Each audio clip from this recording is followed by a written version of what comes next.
ನಮಸ್ತೆ, ಕ್ಯೂರಿಯಸ್ ಕನ್ನಡ ಚಾನಲ್ಗೆ ಸ್ವಾಗತ. ಮೊದಲು ನಮ್ಮ ಚಾನಲ್ನ ಸಬ್ಸ್ಕ್ರೈಬ್ ಮಾಡ್ಕೊಳ್ಳಿ, ಹಾಗೆ ವಿಡಿಯೋನ ಪೂರ್ತಿಯಾಗಿ ನೋಡಿ.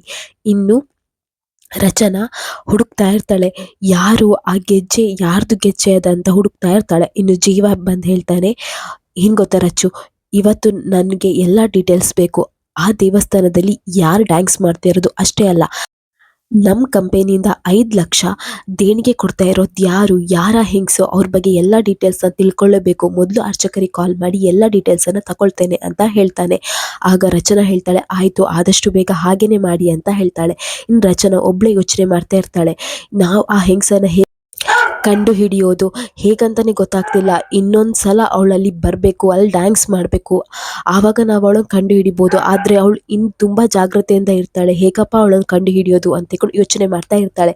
ಇನ್ನು ಅವಳಿಗೆ ಡ್ರವರಲ್ಲಿ ಆ ಮೆಡಿಸಿನ್ ಬಾಟಲ್ ಸಿಗ್ತದೆ. ಆವಾಗ ಅವಳಿಗೆ ನೆನಪಾಗುತ್ತೆ, ಓ, ಇದು ಆ ದಿನ ಸಿಕ್ಕಿದ ಮೆಡಿಸಿನ್ ಬಾಟಲ್ ಅಲ್ವಾ. ಈ ಹಬ್ಬದ ಇದ್ರ ಬಗ್ಗೆ ಯೋಚನೆ ಮಾಡೋದೇ ಬಿಟ್ಬಿಟ್ಟೆ. ಮೊದಲು ನಿಧಿ ಕಾಲ್ ಮಾಡಿ ಇದನ್ನು ಲ್ಯಾಬಿಗೆ ಕಳಿಸಿ ಟೆಸ್ಟ್ ಮಾಡಿ ರಿಪೋರ್ಟ್ ಏನಿದೆ ಅಂತ ನೋಡಬೇಕು ಅಂತ ಹೇಳಿ ಯೋಚನೆ ಮಾಡ್ತಾಳೆ. ಇನ್ನು ನಿಧಿ ಕಾಲ್ ಮಾಡ್ತಾಳೆ. ನಿಧಿ ಹೇಳ್ತಾಳೆ, ಆಯಿತು, ಅದನ್ನು ನಂಗೆ ತಂದು ಕೊಡಿ ಅಂತ ಹೇಳ್ತಾಳೆ. ಇನ್ನು ರಚನಾ ಆ ನಿಧಿಗೆ ತಗೊಂಡು ಹೋಗುವಂಥ ಮೆಡಿಸಿನ್ ಬಾಟ್ಲನ್ನು ಕವರಲ್ಲಿ ಹಾಕಿ ತಗೊಂಡು ಹೋಗ್ತಾ ಇರ್ತಾಳೆ. ಆವಾಗ ಕಪಿಲ್ ಅಲ್ಲಿರ್ತಾನೆ. ಆಗ ರಚನಾ ಹೇಳ್ತಾಳೆ, ಕಪಿಲ್, ನಿನ್ನಿಂದ ಒಂದು ಸಹಾಯ ಆಗಬೇಕಿತ್ತು ಅಂತ ಹೇಳ್ತಾಳೆ. ಆಗ ಕಪಿಲ್ ಹೇಳ್ತಾಳೆ, ಏನು ಸಹಾಯ ಅಂತ ಹೇಳ್ತಾನೆ. ಆಗ ರಚನಾ ಹೇಳ್ತಾಳೆ, ಈ ಪರ್ಸನ್ನು ನಮ್ಮ ಮನೆಗೆ ತಗೊಂಡೋಗಿ ಕೊಡಬೇಕಿತ್ತು ಅಂತ ಹೇಳ್ತಾಳೆ.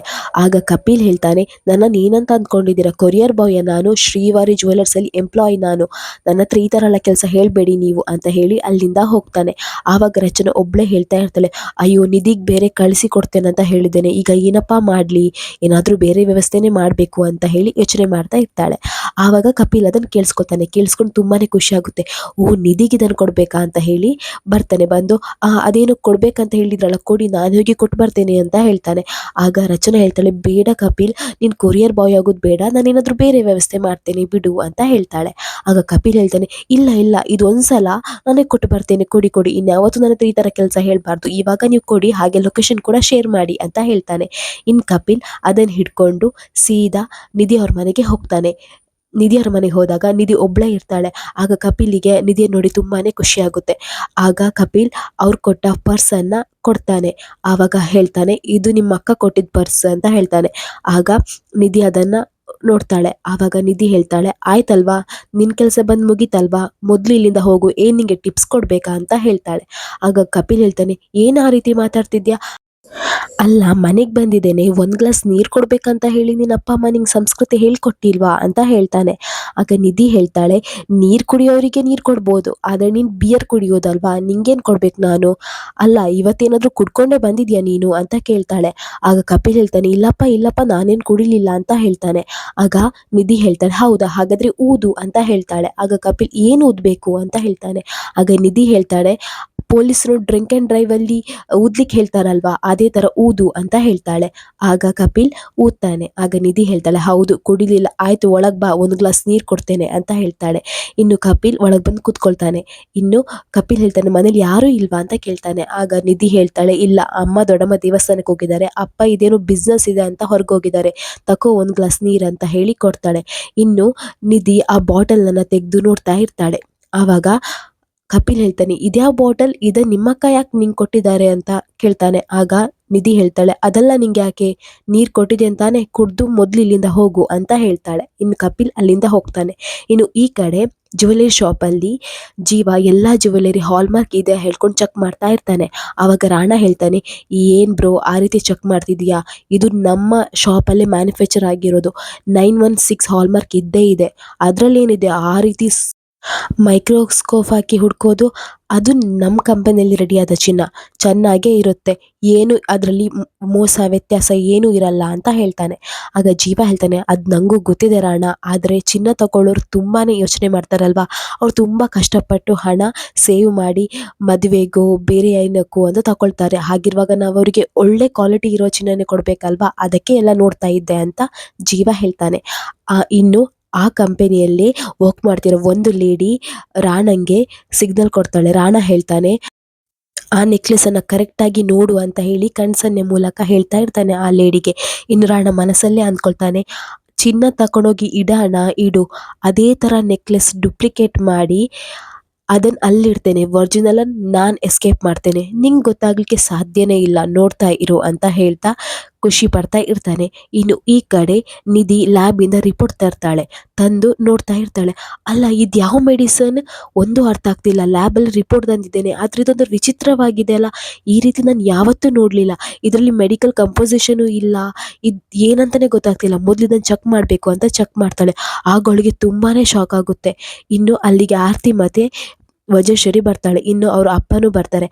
ಆಗ ವಜೇಶ್ವರಿ ಹೇಳ್ತಾಳೆ, ಏನ್ ನಿಧಿ, ಕಾಲೇಜಲ್ಲಿ ಏನಾದರೂ ಅಸೈನ್ಮೆಂಟ್ ಕೊಟ್ಟಿದ್ದಾರಾ, ಅದಕ್ಕೆ ಈ ರೀತಿ ಲ್ಯಾಬ್ ರಿಪೋರ್ಟನ್ನು ಇಲ್ಲಿ ನೋಡ್ತಾ ಇದೆಯಾ ಅಂತ ಕೇಳ್ತಾಳೆ.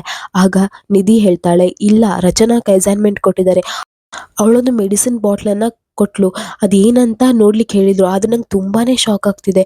ಇದು ಮೆಡಿಸಿನ್ ಬಾಟ್ಲೇ ಅಲ್ಲ, ಇದು ಮೆಡಿಸನ್ನೇ ಅಲ್ಲ, ಇದೊಂದು ಪಾಯ್ಸನ್, ಇದು ತುಂಬ ಕೆಟ್ಟದಾದ ಪಾಯ್ಸನ್, ಇದನ್ನು ಕೊಟ್ಟರೆ ಮನುಷ್ಯ ಹಂತ ಹಂತವಾಗಿ ಸಾಯ್ತಾನೆ, ಅವನ ಮೆಮೊರಿ ಪವರ್ ಎಲ್ಲ ಹೋಗುತ್ತೆ ಅಂತ ಹೇಳ್ತಾಳೆ. ಆಗ ಮನೆಯವ್ರಿಗೆಲ್ರಿಗೂ ಶಾಕ್ ಆಗುತ್ತೆ. ಅಲ್ಲ, ಈ ಮೆಡಿಸನನ್ನು ಯಾರು ತಗೊಳ್ತಿದ್ದಾರೆ, ಯಾಕೋಸ್ಕರ ತಗೊಳ್ತಿದ್ದಾರೆ, ಒಂದು ಅರ್ಥ ಆಗ್ತಿಲ್ಲ ಅಂತ ಹೇಳ್ತಾ ಇರ್ತಾಳೆ. ಆವಾಗ ವಜೇಶ್ವರಿ ಹೇಳ್ತಾಳೆ, ಅದೆಲ್ಲ ನಿಂಗೆ ಯಾಕೆ, ಯಾರು ಬೇಕಾದರೂ ತಗೊಳ್ಳಿ, ಏನು ಬೇಕಾದರೂ ಆಗಲಿ, ಹಣ ಇದ್ದವರು ಏನು ಬೇಕಾದರೂ ಮಾಡ್ತಾರೆ. ನೋಡ್ನಿಧಿ, ನಿಮ್ಮ ಅಪ್ಪ ಅಮ್ಮನಿಗೆ ನೀನು ಒಬ್ಬಳೇ ಮಗಳು, ಮೊದಲು ನೀನು ಇದನ್ನು ಇಲ್ಲೇ ಬಿಡು, ಆ ರಚನೆಗೆ ಹೇಳಿದ್ದೇನೆ ಈ ವಿಚಾರಕ್ಕೆ ತಲೆ ಹಾಕಬಾರ್ದು ಅಂತ, ಆದರೆ ಅವಳು ಕೇಳ್ತಾನೆ ಇಲ್ಲ ಅಂತ ಹೇಳಿ ನಿಧಿಯ ಕೈಯಲ್ಲಿದ್ದ ರಿಪೋರ್ಟನ್ನು ತೆಗೆದು ಹರಿದು ಬಿಸಾಡಿ ಒಳಗಡೆ ಹೋಗ್ತಾಳೆ. ಇನ್ನು ನಿಧಿ ಹೇಳ್ತಾಳೆ, ಅಲ್ಲ ಅಮ್ಮ, ಯಾಕೆ ದೊಡ್ಡಮ್ಮ ಈ ರೀತಿ ಮಾಡ್ತಿದ್ದಾರೆ ಅಂತ ಹೇಳ್ತಾಳೆ.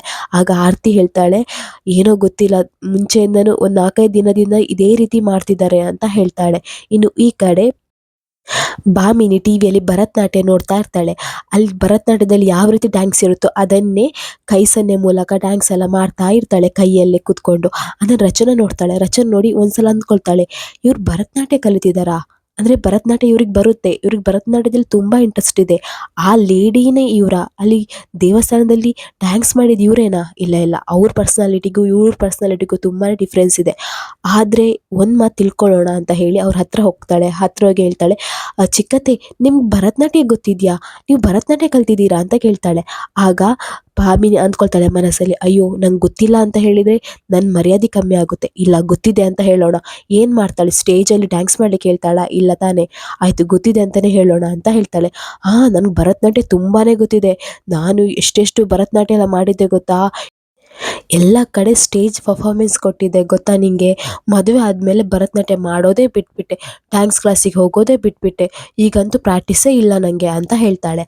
ಆಗ ರಚನಾ ಹೇಳ್ತಾಳೆ, ಓ ಹೌದಾ ಅತ್ತೆ, ಅತ್ತೆ ಹಾಗಾದರೆ ಭರತನಾಟ್ಯದಲ್ಲಿ ಹೇಗೆ ಗುರುವಂದನೆ ಮಾಡ್ತಾರಂತ ಹೇಳ್ತೀರಾ ಅಂತ ಹೇಳ್ತಾಳೆ. ಆಗ ಭಾಮಿನಿಗೆ ಗೊತ್ತೇ ಇರಲ್ಲ, ಅವಳು ಬೇರೆ ರೀತಿಯಲ್ಲಿ ನಮಸ್ಕಾರ ಎಲ್ಲ ಮಾಡ್ತಾಳೆ. ಆಗ ರಚನಾ ಅಂದ್ಕೊಳ್ತಾಳೆ, ಅಯ್ಯೋ, ಇವರಿಗೆ ಭರತನಾಟ್ಯದ ಗಂಧ ಗಾಳಿನೇ ಗೊತ್ತಿಲ್ಲ, ಪರವಾಗಿಲ್ಲ ಪರವಾಗಿಲ್ಲ, ನಾನು ಇವ್ರ ಹತ್ರ ಭರತನಾಟ್ಯದ ಯಾರಿಗೆಲ್ಲ ಗೊತ್ತಿದೆ ಅಂತ ಇನ್ಫಾರ್ಮೇಷನ್ ತಗೊಳ್ತೇನೆ ಈ ಮನೆಯಲ್ಲಿ ಅಂತ ಕೇಳ್ತಾಳೆ. ಅಲ್ಲ ಅದೇ, ನಿಮ್ಮನ್ನು ಬಿಟ್ಟು ಈ ಭರತನಾಟ್ಯ ಯಾರಿಗಾದ್ರೂ ಗೊತ್ತಿದೆಯಾ ಅಂತ ಕೇಳ್ತಾಳೆ. ಆಗ ಭಾಮಿನಿ ಮನಸ್ಸಲ್ಲಿ ಅಂದ್ಕೊಳ್ತಾಳೆ, ದೇವಿಗೆ ಗೊತ್ತಿದೆ ಅಂತ ಹೇಳ, ಅವಳಿಗೆ ಭರತನಾಟ್ಯ ಅಂದರೆ ಪಂಚ ಪ್ರಾಣ ಅಂತ ಹೇಳ, ಏನು ಹೇಳಿ ಇವಳಿಗೆ ಅಂತ ಹೇಳ್ಕೊಂಡು ಯೋಚನೆ ಮಾಡ್ತಾ ಇರ್ತಾಳೆ. ಅಷ್ಟರಲ್ಲಿ ವಜ್ರೇಶ್ವರಿ ರಚನಾ ಕಾಲ್ ಮಾಡ್ತಾಳೆ. ಆಗ ರಚನಾ, ಅದೇ ಒಂದು ನಿಮಿಷ ಕಾಲ್ ಬರ್ತಿದೆ ಅಂತ ಹೇಳಿ ಹೊರಗಡೆ ಹೋಗ್ತಾಳೆ. ಇನ್ನು ವಜ್ರೇಶ್ವರಿ ಹೇಳ್ತಾಳೆ, ರಚನಾ ನೀನು ಏನು ಮಾಡಬೇಕಂತ ಮಾಡಿದ್ಯಾ ಅಂತ ಹೇಳ್ತಾಳೆ. ಆಗ ರಚನಾ ಹೇಳ್ತಾಳೆ, ಏನಾಯ್ತಮ್ಮ ಅಂತ ಹೇಳ್ತಾಳೆ. ನೀನು ನಿಧಿಗೆ ಯಾಕೆ ಆ ಮೆಡಿಸಿನ್ ಬಾಟಲ್ ಕೊಟ್ಟರೆ, ಅದೆಲ್ಲ ನಿಂಗೆ ಯಾಕೆ, ನೀನು ವಿಷದ ಹಾವಿರೋ ಮನೆಯಲ್ಲಿ ವಾಸ ಮಾಡ್ತಿದ್ಯಾ, ಸುತ್ತಲೂ ಹುತ್ತಗಳೇ ಇವೆ ನಿನ್ನ ಮನೆಯಲ್ಲಿ, ಅಂಥದ್ರಲ್ಲಿ ನಿಂಗೆ ಅದೆಲ್ಲ ಯಾಕೆ, ನಾನು ನಿಂಗೆ ಹೇಳಿದ್ದೀನಲ್ವಾ, ನಿನ್ನ ಫ್ಯಾಮಿಲಿ ನೀನು ನೋಡ್ಕೊ, ಏನೂ ಬೇಡ, ಅವರ ಸವಾಸನೆ ಬೇಡ, ನಿಮ್ಮ ಮನೇಲಿ ಇರುವವರೆಲ್ಲ ವಿಷಗಳು, ಅವರ ಉಸಿರು ತಾಗಿದರೆ ಸಾಕು, ನಿನ್ನ ಪ್ರಾಣಕ್ಕೆ ಅಪಾಯ ಇದೆ, ನೆನಪಿಡ್ಕೊ ಅಂತ ಹೇಳ್ತಾಳೆ. ಆಗ ರಚನಾ ಹೇಳ್ತಾಳೆ, ಅಮ್ಮ ನನಗೆಲ್ಲನೂ ಗೊತ್ತಿದೆ, ಆಯಿತು ನಾನು ಏನೂ ಮಾಡಲ್ಲ, ಮೊದಲು ಅವ್ರು ಯಾರು, ಯಾಕೆ ಅವ್ರಿಗೆ ನಮ್ಮ ಫ್ಯಾಮಿಲಿ ಮೇಲೆ ದ್ವೇಷ ಅನ್ನೋದಾದರೂ ಹೇಳಿ ನೀನು ಅಂತ ಹೇಳ್ತಾಳೆ. ಆಗ ವಜೇಶ್ವರಿ ಹೇಳ್ತಾಳೆ, ಅದೊಂದು ನನ್ನ ಹತ್ರ ಕೇಳಬೇಡ ಅಂತ ಹೇಳ್ತಾಳೆ. ಆಗ ರಚನಾ ಹೇಳ್ತಾಳೆ, ಅಲ್ಲಮ್ಮ ಆಯಿತು ಪರವಾಗಿಲ್ಲ, ಅದನ್ನು ಕೇಳಬೇಡ ಅಂತ ಹೇಳ್ತೀಯ, ಹಾಗಾದರೆ ನಿನ್ನನ್ನು ಯಾಕೆ ಅವ್ರು ಹೆದರಿಸ್ತಾ ಇದ್ದಾರೆ ಅದಾದರೂ ನನಗೆ ಹೇಳು ಅಂತ ಹೇಳ್ತಾಳೆ. ಆಗ ವಜೇಶ್ವರಿ ಹೇಳ್ತಾಳೆ, ರಚನಾ ಪ್ಲೀಸ್ ನೀನು ಅರ್ಥ ಮಾಡ್ಕೋ, ಅದು ಯಾವುದು ನನ್ನ ಹತ್ರ ಕೇಳಬೇಡ, ನಿಂಗೆ ನಿನ್ನ ಜೀವನ ಚೆನ್ನಾಗಿರಬೇಕು ಅಷ್ಟೇ ನನಗೆ ಮುಖ್ಯ, ಯಾಕೆ ನೀನು ಈ ರೀತಿ ಹಠ ಮಾಡ್ತಿದ್ಯಾ ರಚನಾ, ಒಂದ್ಸಲ ಅರ್ಥ ಮಾಡ್ಕೋ ರಚನಾ ಅಂತ ಹೇಳ್ತಾಳೆ. ವಜ್ರೇಶ್ವರಿ ಎಷ್ಟೇ ಹೇಳಿದ್ದು ರಚನಾ ಅವಳು ಹಠ ಬಿಡಲ್ಲ. ರಚನಾ ಹೇಳ್ತಾಳೆ, ಇಲ್ಲ ಅಮ್ಮ, ನನಗೆ ಅವ್ರು ಯಾರಂತ ಗೊತ್ತಾಗಲೇಬೇಕು, ನೀನಂತೂ ಹೇಳಲ್ಲ ಪರವಾಗಿಲ್ಲ, ನಾನು ಅದನ್ನು ಕಂಡು ಹಿಡಿತೇನೆ ಅಂತ ಹೇಳಿ ಫೋನ್ ಕಟ್ ಮಾಡ್ತಾಳೆ. ಇನ್ನು ಅವಳು ಯೋಚನೆ ಮಾಡ್ತಾ ಇರ್ತಾಳೆ, ಇನ್ನು ಸ್ವಲ್ಪ ದಿನದಲ್ಲೇ ನೀನು ಯಾರಂತ ನಾನು ಕಂಡು ಹಿಡಿತೇನೆ ಅಂತ ಹೇಳಿ ಯೋಚನೆ ಮಾಡ್ತಾ ಇರ್ತಾಳೆ. ಇನ್ನು ಈ ಕಡೆ ಜೀವ ಗೋಲ್ಡ್ ಶಾಪಿಗೆ ಲಾಕ್ ಎಲ್ಲ ಮಾಡಿ ಬರ್ತಾನೆ. ಇನ್ನು ರಾಣ ಅಂತ ಹೇಳ್ತಾನೆ, ಆಯ್ತು ರಾಣ ನಿನ್ ಮನೆಗೆ ಹೋಗುವ ಅಂತ ಹೇಳ್ತಾನೆ. ಇನ್ನು ಸೆಕ್ಯೂರಿಟಿ ಗಾರ್ಡ್ಗೆ ಹೇಳ್ತಾನೆ, ನೀವು ಇಲ್ಲೇ ಕೂತ್ಕೊಳ್ಳಿ, ಚಳಿ ಆದರೆ ಏನಾದರೂ ರಗ್ ಏನಾದರೂ ಬೇಕಾದರೆ ಹೇಳಿ ನಾನು ತಂದು ಕೊಡ್ತೇನೆ ಅಂತ ಹೇಳ್ತಾನೆ.